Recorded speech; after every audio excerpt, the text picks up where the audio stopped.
بہت سال صالحہ تھا،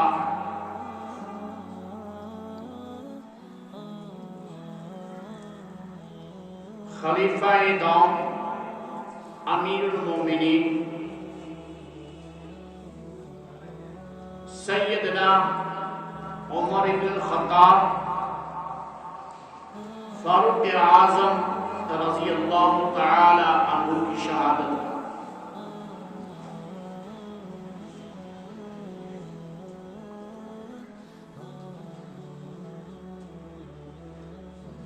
جب آپ صلی اللہ تعالی علیہ وسلم نے مکہ المکرمہ میں اپنی نبوت اور رسالت کا اعلان فرمایا،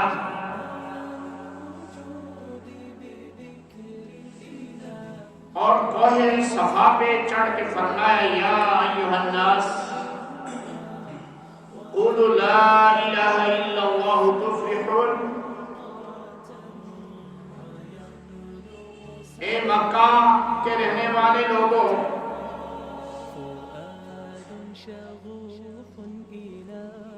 تمہاری کامیابی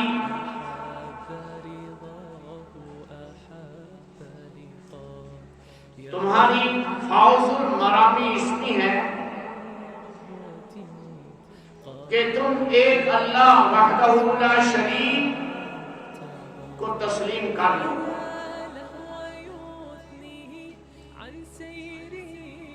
یہ ایک عظیم ترین اعلان تھا۔ اس خطہ کے اندر خصوصی طور پر یہاں کے رہنے والے لوگوں کے لیے اور تمام دنیا کے لیے یہ عظیم ترین اعلان تھا۔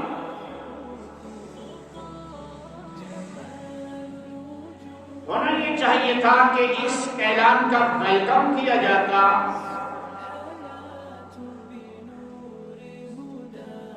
ان کا استقبال کیا جاتا، ان کو آنکھوں میں جگہ دی جاتی، سروں پہ بٹھایا جاتا، تخت و تاج عطا کیا جاتا،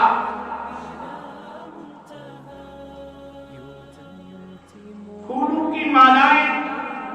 اور گجرے پہنائے جاتے،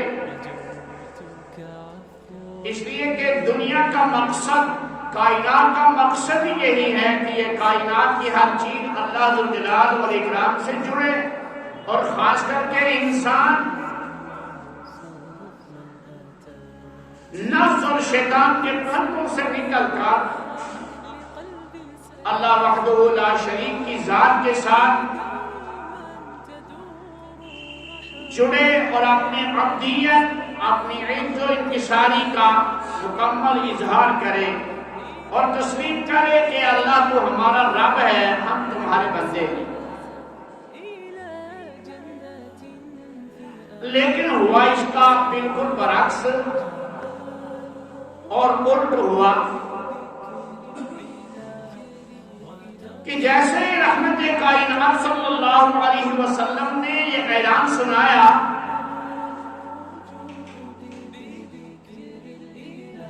ابھی تک سارا مکہ آپ صلی اللہ علیہ وسلم کو الصادق الامین کے القاب سے یاد کیا کرتا تھا، اور اب یہ سارے لوگ آپ صلی اللہ علیہ وسلم کے جانی دشمن کھڑے ہو گئے۔ آپ صلی اللہ علیہ وسلم کی ذات عالی کے ساتھ کوئی بڑا گروہ اور کوئی بڑی جماعت نہیں تھی، آپ کے ساتھ آپ کے یار غار سیدنا ابوبکر الصدیق رضی اللہ تعالی عنہ ہے،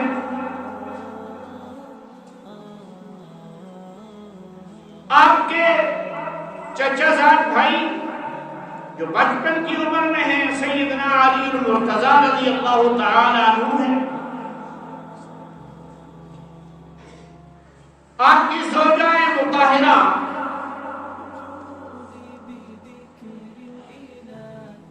سیدہ خدیجہ الکبریٰ رضی اللہ تعالی عنہا ہیں، اور ایک آپ کے غلام ہیں حضرت زید بن حارثہ رضی اللہ تعالی عنہ۔ اور ایک موقع پر قریش نے کہا بھی تھا، سرداران مکہ نے کہا بھی تھا کہ یہ ہے نبی، اور حضرت علی رضی اللہ تعالی عنہ کی طرف اشارہ کر کے کہا کہ یہ ان کا امتی ہے۔ دیکھتے ہیں یہ کہاں تک کمالات دکھائیں گے، یہ کہاں تک اپنے اس نظریہ کے پھیلانے میں اور اس نظریہ کے عام کرنے میں کامیاب ہوتے ہیں۔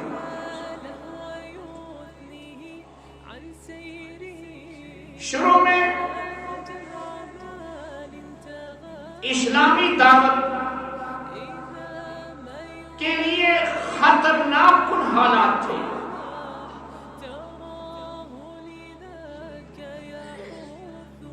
اور جن لوگوں کے دل و دماغ کے اندر، جن لوگوں کی طبیعتوں کے اندر کفر و شرک اور بت پرستی کی بیماری ایسی پڑی ہوئی تھی کہ وہ اس کے خلاف کسی بات کو سننے کے لیے اور کسی عمل کو ہونے کے لیے تیار ہی نہیں تھے، کسی معاملے کو دیکھنے کے لیے تیار ہی نہیں تھے۔ چنانچہ یہ اعلان ہوا، آپ صلی اللہ علیہ وسلم کی دعوت، یہ اسلام کی دعوت، دین کی دعوت گلی کوچوں میں چلتی رہی، بازاروں میں اس دعوت کو لے کر چلتے رہے۔ رفتہ رفتہ ایک چھوٹی سی ٹکڑی جمع ہو گئی، اس میں حضرت امیر حمزہ رضی اللہ تعالی عنہ ہے، حضرت زبیر بن عوام رضی اللہ تعالی عنہ ہے، حضرت طلحہ رضی اللہ تعالی عنہ ہے،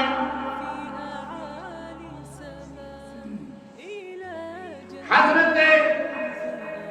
عثمان ذی النورین رضی اللہ تعالی عنہ ہے،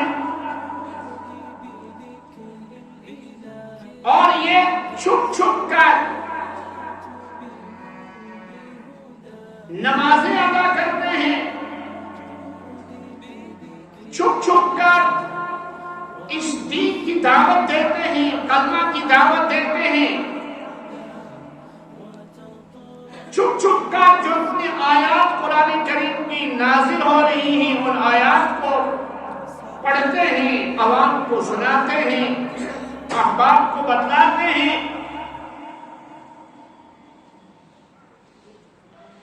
تو قریش ہمیشہ اس فکر میں رہا کرتے تھے، اس دگ و دو میں رہا کرتے تھے کہ کسی نہ کسی طریقے سے اس چراغ کو بجھا دیا جائے، یہ جو ہدایت کا چراغ روشن ہوا ہے اس کو گل کر دیا جائے۔ اور اس کے لیے ہمیشہ قریش طرح طرح کے مشورے کیا کرتے تھے، کبھی کہا کرتے تھے کہ محمد صلی اللہ علیہ وسلم کو جلاوطن کر دیا جائے، کبھی کہا کرتے تھے قید کر دیا جائے، محصور کر دیا جائے، کبھی کہا کرتے تھے قتل کر دیا جائے۔ ایک دن منصوبہ بنا، اور اس منصوبہ کی تیاری سے پہلے آپ صلی اللہ علیہ وسلم اللہ کے حضور ایک دعا کرتے ہیں، اے اللہ اس وقت دعوت اسلامی کمزور ہے اور بڑے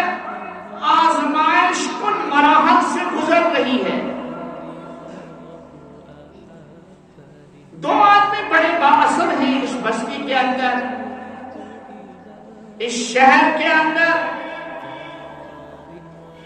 ان دونوں آدمیوں میں سے ایک مجھے دے دیجئے جس سے ہماری کمر مضبوط ہو جائے، جس کے آنے سے ہمارے عزائم اور بلند ہو جائیں، ہمارے حوصلے بلند ہو جائیں۔ آپ صلی اللہ علیہ وسلم نے دعا فرمائی تھی، اللہم عید الاسلام بعمر بن الخطاب او بعمر بن حشام۔ ایک تو عمر بن خطاب رضی اللہ تعالی عنہ تھے جن کے لیے دعا کی تھی، اور دوسرے تھے عمر بن حشام جنہیں ابو جہل کہا کرتے تھے۔ اللہ ذوالجلال والاکرام نے یہ دعا رحمت کائنات صلی اللہ علیہ وسلم کی قبول فرما لی۔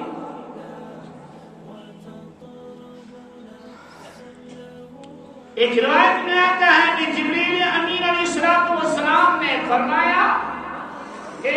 یا رسول اللہ صلی اللہ علیہ وسلم، اگر آپ لفظ او بیچ میں سے ہٹا دیتے اور آپ فرماتے کہ عمر بن خطاب اور عمر بن حشام دونوں کو دے دے، میں اللہ پاک دونوں کے لیے فیصلے فرما دیتے،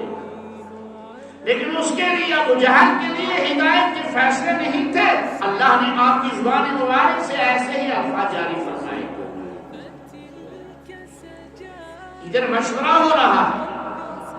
اور ابو جہل کی قیادت میں، عتبہ اور ولید کی قیادت میں، عقبہ ابن ابی معیط کی قیادت میں، امیہ ابن خلف کی قیادت میں یہ مشورہ ہو رہا ہے کہ کون ہے جو پیغمبر اسلام حضرت محمد رسول اللہ صلی اللہ علیہ وسلم اس داعی اسلام کا سر قلم کر کے ہمارے پاس لائے۔ 27 سال جوان، بہادر، اپنی قوم کا عظیم سپور اور زبردست قسم کا جرنیل اور بہت ساری خوبیوں کا مالک، یہ عمر بن خطاب کھڑے ہو جاتے ہیں، یہ تلوار کو بے نیام کرتے ہیں اور کہتے ہیں کہ ہاں آج تمہاری آرزو کو پورا کر کے دوں گا، آج تمہاری تمنا پورا کر کے دوں گا۔ انہیں کیا معلوم تھا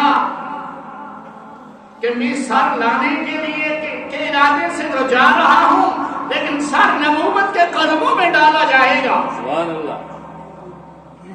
اور پوری زندگی نبوت کے قدموں میں میرا سر جھکا رہے گا، اور بلکہ میرے انتقال کے بعد بھی نبوت کے روضائے رسول میں ہی میرا مدفن بنے گا۔ میں قیامت کے دن رسول امین صلی اللہ علیہ وسلم اور سیدنا ابوبکر صدیق رضی اللہ تعالیٰ عنہ کے ساتھ اٹھوں گا۔ یہ معلوم نہیں تھا اس جوان رانا کو، یہ ارادہ لے کے چلے گئے ہیں۔ جلال ہے طبیعت میں، چہرہ سرخ ہے، آنکھیں لال ہیں، غصے کے اندر ہیں، اور راستے میں ایک صحابی سے ملاقات ہو جاتی ہے، سعید رضی اللہ تعالی عنہ، ان سے ملاقات ہوتی ہے اور پوچھتے ہیں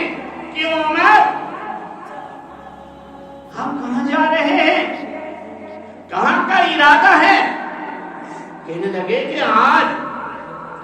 میں محمد ابن عبداللہ کا سر قلم کر کے لاؤں گا، میں ان کو قتل کرنے کے لیے جا رہا ہوں، نعوذ باللہ من ذلک القول۔ حضرت سعید رضی اللہ تعالیٰ عنہ مسکرائے، فرمایا پہلے آپ اپنے گھر چلے جائیں، اپنے ہمشیرہ کی خبر لے لیجئے، اپنے بہنوئی جی کی خبر لے لیجئے، وہ اسلام کے حلقہ بگوش ہو چکے ہیں، ان کا نام محمد الرسول اللہ کے غلاموں میں آ چکا ہے، ان کا نام محمد الرسول اللہ کے غلاموں کی فہرست میں لکھا جا چکا ہے۔ یہ فوراً چلے جاتے ہیں ہمشیرہ کے گھر اور گھر جا کے دروازہ کھٹکھٹاتے ہیں. ان کو ایک صحابی اندر قرآن مجید پڑھا رہے ہیں، حضرت خباب بن عرط رضی اللہ تعالی عنہ. وہ پردے میں چھپ جاتے ہیں اور انہوں نے دروازہ کھلوایا اور کہا تم کیا کر رہے تھے؟ میں جانتا ہوں تم صابی ہو چکے ہو، تم تو بے ایمان ہو چکے ہو، تم تو اسلام میں داخل ہو چکے ہو، تم نے اپنے آباء و اجداد کا دین بدل ڈالا ہے، بہن کو اور بہنوئی کو اتنا مارا، خود سے نولہان ہے. آخر وہ بہن فاطمہ بنت خطاب رضی اللہ تعالی عنہ ہے. یہ واقعہ ہماری خواتین اسلام کے لیے باعث عبرت ہے. جو صبح فیشن ایجاد ہوتا ہے تو شام کو ہمارے گھروں میں وہ آ چکا ہوتا ہے، شام کو ایجاد ہوتا ہے تو صبح کو ہمارے گھروں میں آ جاتا ہے. جو اس قدر فیشنیبل بن چکی ہیں، جو اس قدر جو ہے فیشن کی دلدادہ بن چکی ہیں کہ اپنے گھروں کو پھونکنے کے لیے تیار ہیں، اپنے بچوں کو تباہ اور برباد کرنے کی فکر میں لگی ہیں، اور ان کو ایمان کی فکر نہیں کر رہی ہیں، ان کے ایمان کی، ان کے دیندار بننے کی فکر نہیں کر رہی ہیں. یہ ان کے لیے باعث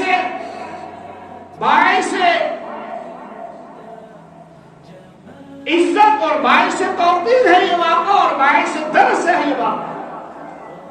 فاطمہ بنت خطاب رضی اللہ تعالی عنہ سنبھلی اور بھائی سے مخاطب کر کے کہتی ہیں بھائی جان، اگر آپ کی رگوں میں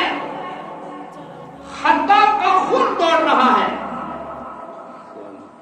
میں آپ کی ہمشیرہ ہوں، آپ کی بہن ہوں،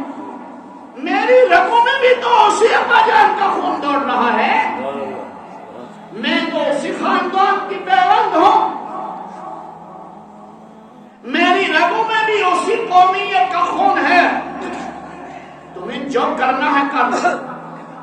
تمہیں جس طرح کرنا ہے کر لو، تم جس طرح تسلی کرنا چاہتے ہو کر لو. فاطمہ کی رگ رگ کے اندر، فاطمہ کے بال بال کے اندر اسلام داخل ہو چکا ہے. فاطمہ کی رگ رگ کے اندر محمد رسول اللہ کی محبت بھری جا چکی ہے. ارے فاطمہ کی رگ رگ کے اندر قرآن کی عظمت سرائے ہو چکی ہے. اب نکلنے والی نہیں ہے، نکلنے والی نہیں ہے، نکلنے والی نہیں ہے. تم چاہے جو حرب آزمانا چاہتے ہو آزما لو. اللہ اکبر. عمر رضی اللہ تعالی عنہ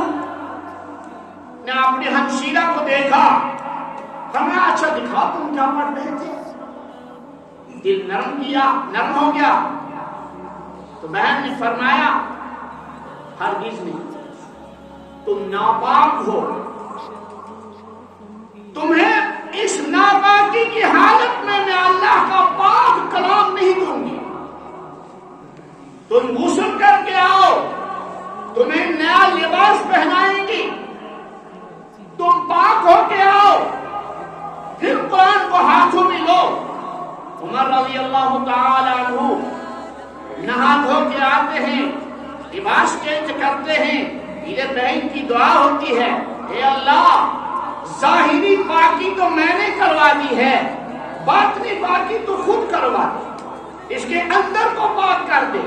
اس کے دل کو تو خود پاک کر دے. فاطمہ رضی اللہ تعالی عنہ نے قرآن کریم پڑھنا شروع کیا اور اتفاق سے سورہ طٰہٰ کی ابتدائی آیات پڑھ رہی تھی. سیرت نگاروں نے لکھا ہے، رحمت للعالمین میں سلمان منصور پوری علیہ الرحمہ نے لکھا، علامہ شبلی علیہ الرحمہ نے لکھا، اور دیگر سیرت نگاروں نے لکھا کہ قرآن کریم کی آیت آئی، اننی انا اللہ لا الہ الا انا فاعبدنی واقم الصلاۃ لذکری. جب اس آیت پر پہنچے ہیں تو اس آیت کے زوردار کلمات کو سن کر یہ عمر بن خطاب رضی اللہ تعالی ہوں. یہ بہن کو کہتے ہیں بس کر بس کر بس کر، اب نہیں سننا چاہتا ہوں، میں تو محمد الرسول اللہ صلی اللہ علیہ وسلم کے قدموں میں جانا چاہتا ہوں، میں تو محمد الرسول اللہ صلی اللہ علیہ وسلم کے نام لیواؤں میں داخل ہونا چاہتا ہوں. علامہ اقبال نے بڑی عجیب بات کہی ہے، تمہیں دانی کے سوزے تیرتے تو، تمہیں دانی، وہ بنت اسلام کو مخاطب کر کے کہتے ہیں علامہ رحمہ اللہ، تمہیں دانی کے سوزے تیرتے تو، جگر گم کر تقدیر عمر را. اے بنت اسلام،